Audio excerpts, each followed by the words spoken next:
Women are like drugs. Killed the whole in the process. That shit will just fuck you up. It's like an acid trip kicking in or something. Like, it's heavier than that. Yeah. I swear to God, it's heavier than that. Like, an acid trip's really like, I mean, it's quick, it's heavy, but like, women be heavy before you even get the drug. You don't even gotta take the drug, bro. And it's like, you know what's cold about to sober happen. arguing with the girl in text message, fingers flying. You just hot as shit. Like, you just popped a molly or something. You sweating, like, just getting your fucking point across or whatever. Like, I would have to standing say, in the same damn spot. I would have to say no drug has influenced music more than females in the history of foreverdom. I don't care if you go back to Shakespeare times. Right. Like, there's whole musical shits or whatever, like, plays wrote literally about just like a heartbreak. Controversy sells. He's a young boy. Like, he's a pop star, and he can't even fucking go anywhere that any of the other pop stars go because the industry hates him. Like, so nobody's gonna have him on no fucking award show doing no fucking performance or no shit. Like, that's crazy.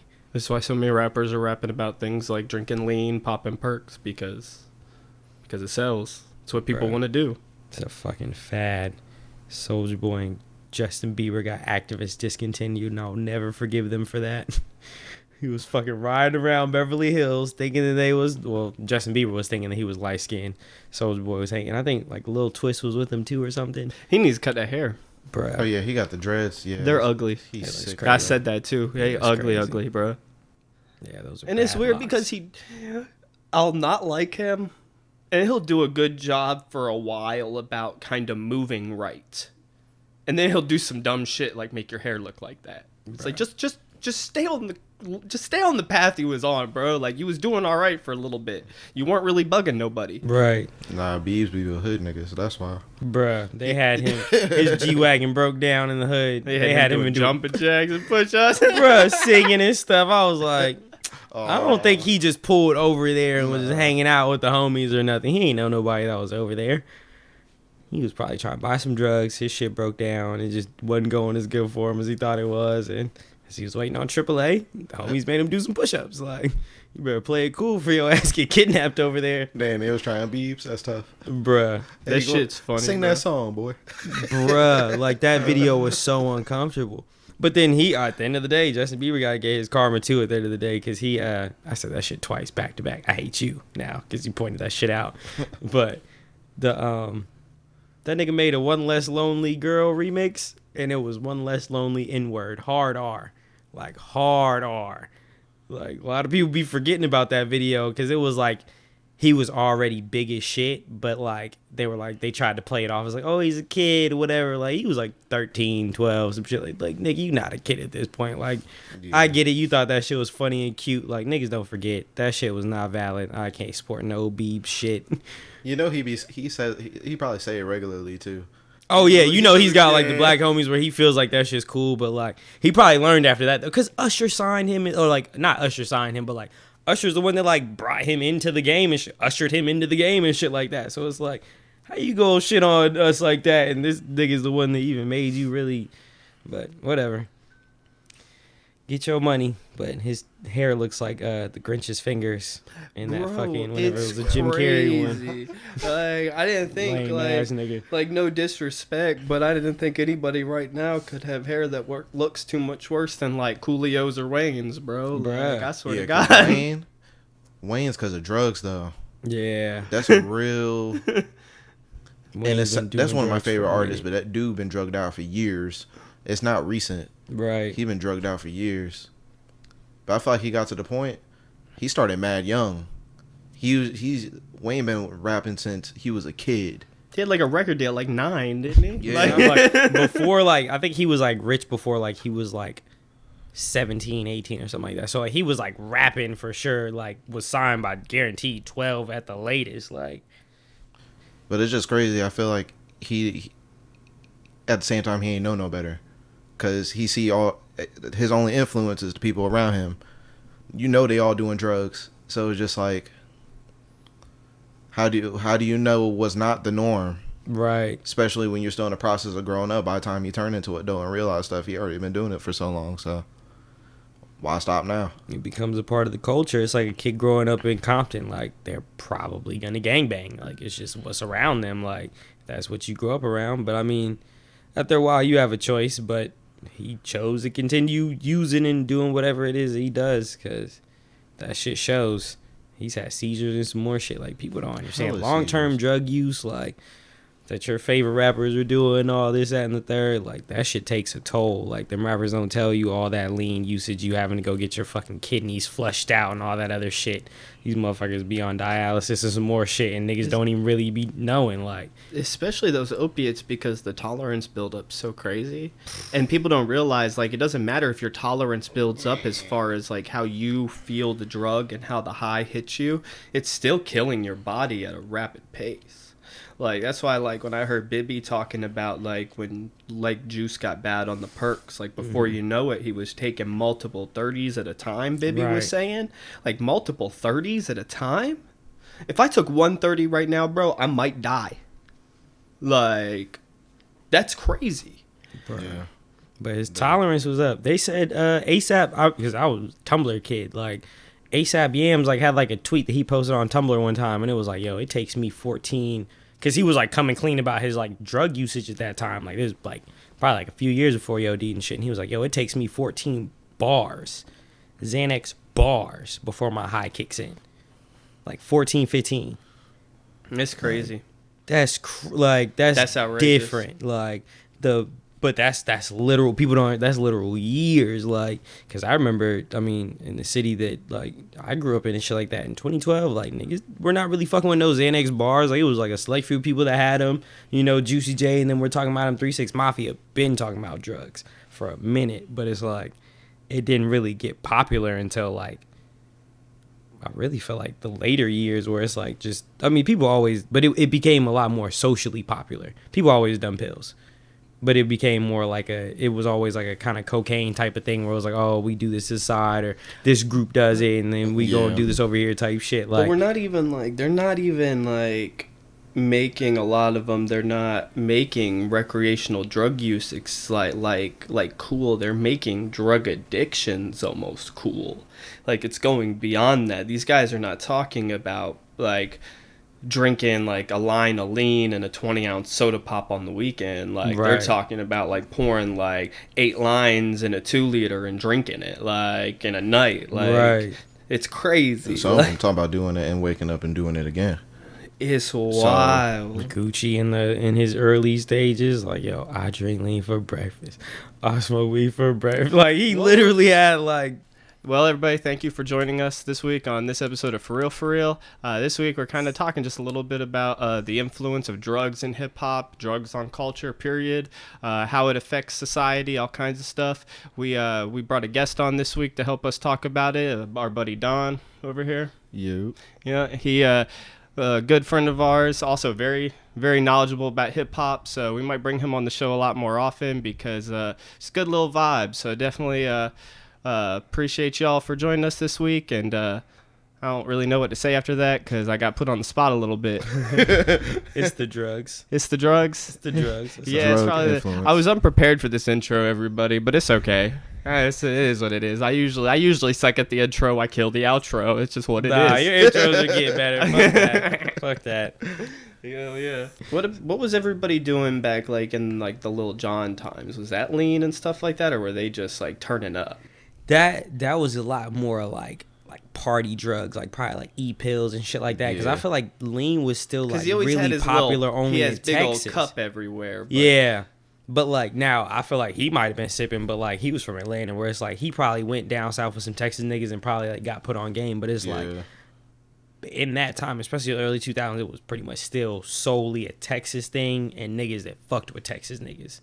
That was like, because I know, when we got promethazine with like codeine prescribed to us when I was like 18, when I got bronchitis, we were passing the bottle and just sipping out of it. Like, we didn't know nothing about pouring that shit in a drink. And sipping you were just like, I'm about to get high. Like, the first time, I mean, I heard about people sipping lean, but the first time I ever actually saw someone sip lean was more when I came up here and I got older. Right. Like before that, like even like I said, 18, 19 years old down in Florida, like we were passing a prescription bottle around and just taking little sips. Even me and my pops would do that. Right. It was like we were just taking the raw codeine and getting high. Hell yeah, because you take a tablespoon of that shit Bro, to you the head. fucked. You You going, you gonna sleep great. I remember sitting there going to talk to a guy we were trying to rent a house from, and I had bronchitis, and I drank like a couple little gulps of that before we left, and we're sitting there, and I'm sitting in the chair at this guy's house just dozing off like this, and he's looking at me like I'm crazy, and my dad explained to him what it was. Right. He was like, okay. Guy ended up being a pothead and everything, so it was like we was all cool. It's like, Right. He's like, why is your kid dozing? He off that H? Like, what's going on? all of a sudden, he's talking to my dad about back in the 80s throwing an ounce of coke on the table at a party and telling people to go, and my dad was like, this might work. Right. Yeah, that's what pills are turning out to be now. Like, people used to just have, like, oh, yeah, you got the beer for the party, you got the weed, and then you got, like, maybe some cocaine or whatever. Now it's like, gotta have coke, lean, pills, weed, all types of shit. Like, it's getting more extensive. Like, and people don't really understand what they're doing till it's too late 9 times out of 10, unfortunately. And sometimes, like, even when they realize they should stop, it's so hard then, because, I mean, going through a withdrawal on an opiate, bro, is rough. Like, Bruh. that shit's serious. And I've had friends that go through recovery. I've had friends that OD. I've got people that I know that are still doing drugs this day heavy. But at the end of the day, they'll tell you themselves that shit is hard. Like, that shit is hard on you. Like, so people looking up to the rappers and all that other shit thinking that shit is cool, just know that shit is hard on your body, and they will tell you that themselves. Like, I had my little experience with codeine over, I think it was about a month or so ago. I was home on quarantine. I ain't have shit else to do but drink. So I did that shit for maybe like a week, and that week alone, by the time that week ended and I stopped, like it was like 2 days where I was just feeling shitty. constipated probably. Like, and I know that's probably TMI, but like I that's the one where like I fucks with lean. Like, but it that shit gets rough. Though. And it was only for a couple of days, and I stopped, and immediately my body, I felt changes within my body for 2 days. I was just like, yeah, this not it. My homeboy go to the hospital over that Yeah, shit, and we were sipping like the same amount, and like it's a big. He used to play football and shit. Like, this is the biggest I've ever been in my entire life. Like, and he went to the hospital, so I like kind of. That's whenever I like first was like, all right, I need to chill, because I was putting 2 ounces in like little fucking soda, and like we would sip every night. Like, but it was just once I stopped, like you said, like it was, my stomach was fucked up for like a week, because I wanted to take like a good like 2 weeks off and shit like that. Like that detox process, like I'm grumpy as shit at work. I'm serving tables at the time. Like I already got to be up early as fuck in the morning. Like that shit, like I made less money that week. Like it makes you unproductive depending on how high you want to get, or like the drugs that you're doing and shit like that. Like do that shit in moderation. If you want to party or whatever, cool, do that shit, but you better have the time allotted, or you know what I mean, the money to be able to afford the shit, because lean is going up, coke is going up, and these shits is just getting more and more cut up anyway. So it's like you gotta be careful. You might get some bad drugs anyway. The shit fucking cut with fentanyl and some more shit nowadays. That's a bad way to go out. Imagine trying real hard to get some powder, you get it, and then you die. That's tough. That's tough, Bro. bruh. I swear to God, bro, that shit. It was when I saw someone OD on fentanyl because of some powder. That was one of the scariest things I ever saw in my life. That shit was crazy. That shit was crazy. Yeah, nobody's trying to deal with that. So All right, now, not on camera. yeah, nobody's trying to deal with that. So drug responsibly. I swear. Well, I mean, and it's like I said, it's like music makes it cool to be addicted to stuff, or it's like people feel like if they do these drugs, they're going to be able to become big rappers too, because they rap so much about it. It's like you feel like that's what made them a rapper. If I smoke some Zaza and take a perk 30, I can go in the booth and rap like Lil Baby. Like, no, dumbass, you're going to be really high at the house and sleep. Like, that's exactly what's going to happen. I'm going to tell you right now. Like, it's just that video you showed me with Lil Baby, that little animated clip, that was the funniest thing I ever saw. He barred the fuck out of that song. Like, whatever his concoction is to go in the studio, keep taking that shit because it's working. Okay? Because you see it with certain artists like Eminem, stopped taking drugs. His music kind of fell off. Like, it's just what it is. Like, and at the end of the day, I want him to be a healthy person just like anybody else. But Ray Charles was fire as fuck doing heroin. Like, it's just like, if that's what they want to do and they are accepting of that and their families are straight or whatever, let them people do their thing. Because as much as I don't want people to be doing certain things just because I wouldn't do them, I'm also a big person that's like, if that's your vice and you choose to do that, at least do it responsibly. ODB would do drugs in front of his kids. Like, it's just, and his kid don't do drugs now because of it. So it's like, there's certain things where it's like, I would never fucking do that, but it worked out in his son's benefit in a sense. Like, I swear to you, some drugs really make it that much easier to make music. It is outrageous. Like, you just can't help it. Like, you high off a Percocet and you hear a beat, you just want to vibe. Yeah, you start vibing. You can't help it. Yeah. I ain't never made music, but if I'm sipping lean, every song that I'm listening to sounds way more fire than if I was not on lean listening to it. And acid, you only want to talk about that one. You don't hear the music, you are the music. Oh, speaking of psychedelics, I think this is a good time to plug that in real quick. Oh, yeah. So, anybody who's listening to this podcast, next week, I will be starting a new podcast and blog called The Rabbit Hole, where I'm going to be interviewing a new guest every week, talking about a personal, life-changing psychedelic experience that they've experienced in their lives. And then we're just going to continue to go on from there to talk about how it changed them and just talk about life, growth, and all other little things trippy with each other, go back and forth. So go ahead. I'll post that on the Forreal Twitter and Instagram page when the actual first episode drops. Go check it out. I'll also be starting a blog where I'll just like kind of journal and write about just some stuff that's very personal to me and some random thoughts. Really looking forward to it. Really, really excited. So I'll let you all know when that drops. Go check it out. I really appreciate it. It's been a long time coming. Life got crazy, so I'm really excited to get it going. But now we're gonna go right back to this week's episode of For Real. Lit. We trippy, man. Bro, I can do I can do the intro because I haven't done the intro yet, honestly. But I like last week I found out I like doing it at the end because it makes it easier to summarize what I'm about to talk about. Which is kind of, and I'll leave that in here. Actually, so far, I don't think I'm going to cut anything on this. I kind of like the way this is gone. Just high rambling. Yo. There's good drugs out there, though. Not all drugs are bad. Some drugs have medicinal purposes. Weed. That was a whole infomercial.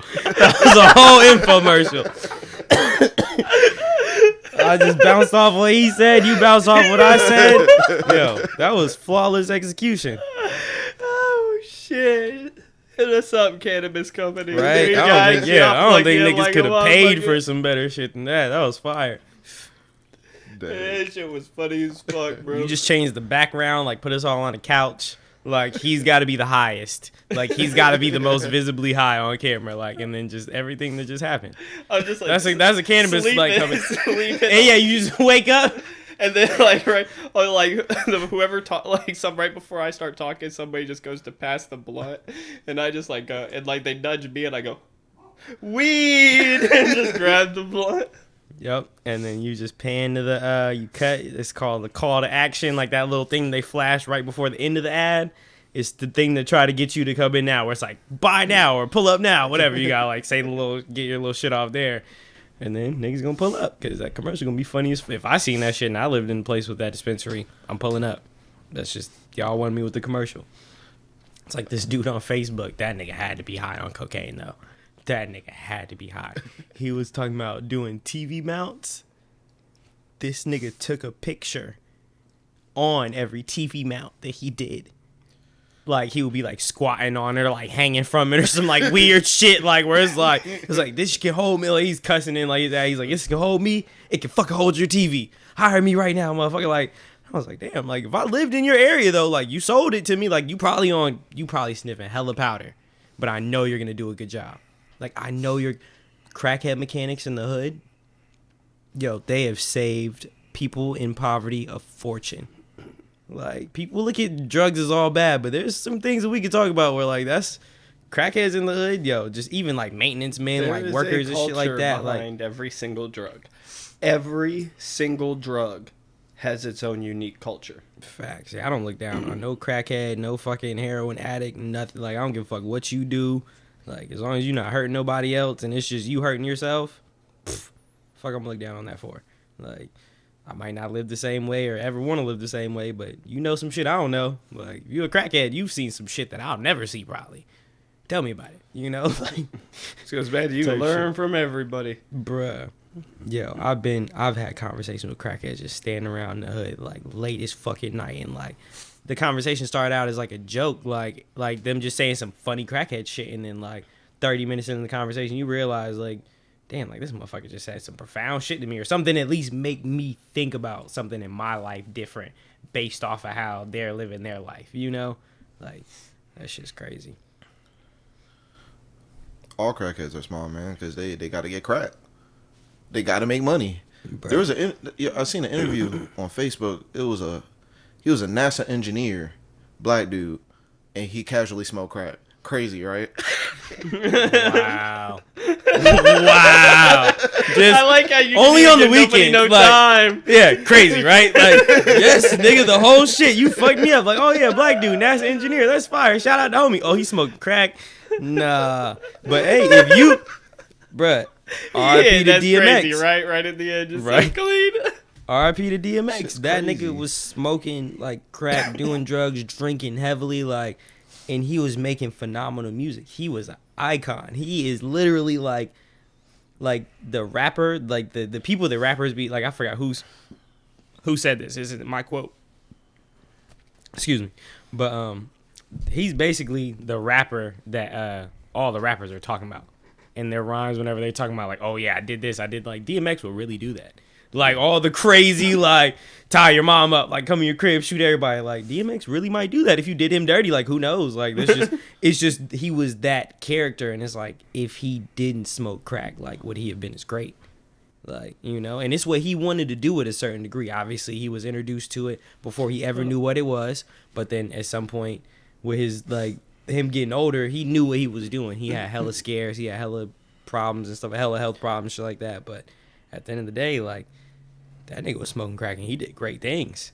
Like things that things that I'm never gonna do in my lifetime, things that the average person is never gonna do in their life. Just like the NASA engineer that's smoking crack. I heard like, on the weekends. I heard from somebody Just at the party, like, yeah, Casual. pull out the pipe. Like, what the fuck? I swear to God, I heard from somebody one time. I'm gonna really try to be anonymous because I don't have permission to say this one from the Right, person. But I heard from somebody one time that they worked at a hospital, and they told me like you would be shocked how many people that work at the hospital are unbelievably functioning drug addicts. There was literally a nurse one time that they found her OD'd in a bathroom.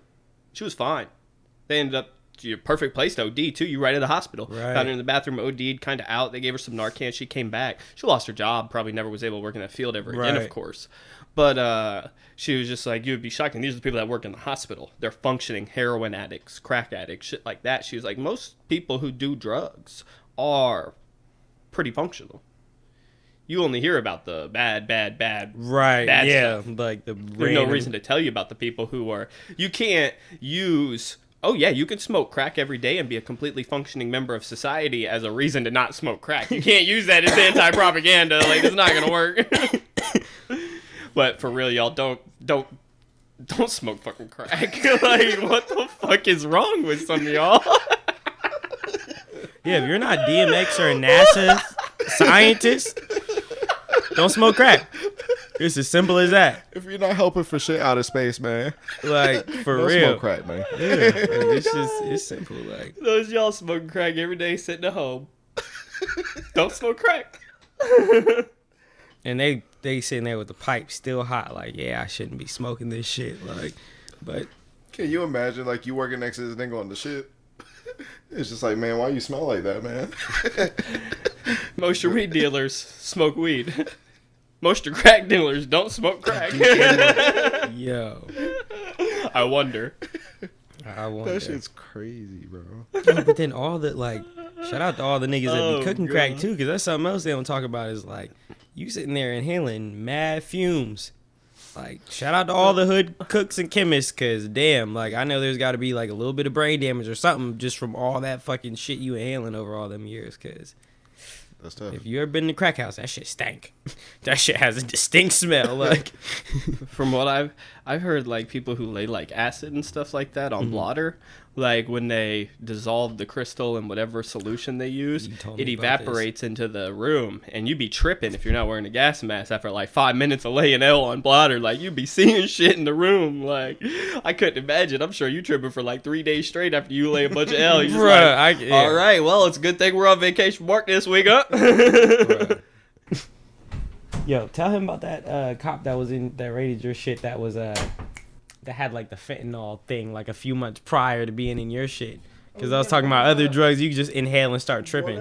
One of the cops that raided my place, he OD'd on fentanyl, raiding a house over off like a month before or something like that. Like even. And he walked in the house, and within like seconds of running in the house, he's like, come on now. I swear to God. Oh, is that they police going sirens? to get him. Is that they going to get him. The token police sirens every episode. Hopefully it's not about drugs, y'all. I swear. Drugs is responsibility. Always know that. This shit's real too, because you see all these rappers out here. I mean, rest in peace, Juice WRLD. But like rappers like that like they put out great music. Like these are like legend quality artists, and sadly they just go way too soon. Way too soon. It's sad. Yeah. Even DMX at 50 was too soon. Way too soon. Mac Miller. Yeah. Mac Miller. That was way too soon. And that was a situation where he would have been fine if he probably got exactly what he wanted. Yeah. But you can't trust people out here. He got the worst batch of all time. I swear. That shit is crazy. So that's what I mean when I say drug use is a huge responsibility, more so than just not doing too much or knowing how to still function your life. Like, you got to know what you're doing out here.